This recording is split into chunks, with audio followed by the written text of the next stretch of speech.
So first off, in 1965, the UK decriminalized homosexual acts, referencing privacy of the acts itself. So what they initially did is that in the UK, homosexuality was regarded as a criminal.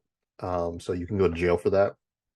However, by 1965, during the sexual revolution that was occurring in the West, primarily, again, UK and the United States, the UK finally decided to decriminalize homosexual acts, citing that as long as they're done in private, then they cannot be punished.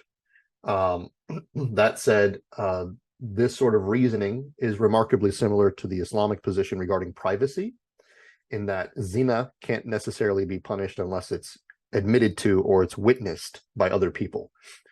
So they reference the privacy of the act itself, as long as it's done within the confines of one's home. Therefore, it can no longer be criminalized. Now, that's not to say that the UK people in general didn't regard it as a sin or as problematic. It's just that it can no longer be legally criminalized under the law, unless it was done publicly. Okay, so that started in 1965. All right. The US did not officially decriminalize homosexuality until 2003.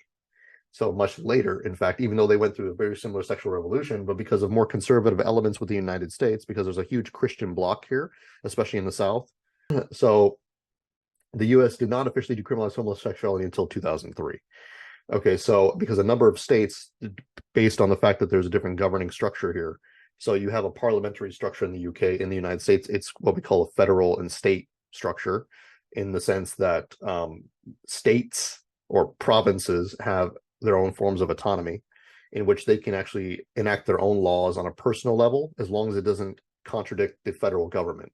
However, in 2003, the federal government made it a federal law that you can no longer criminalize homosexuality. So all those states' acts, all those state laws were overturned. Okay, they were so by 2003, the federal government, the US as a whole, did not officially decriminalize homosexuality until that point. Okay.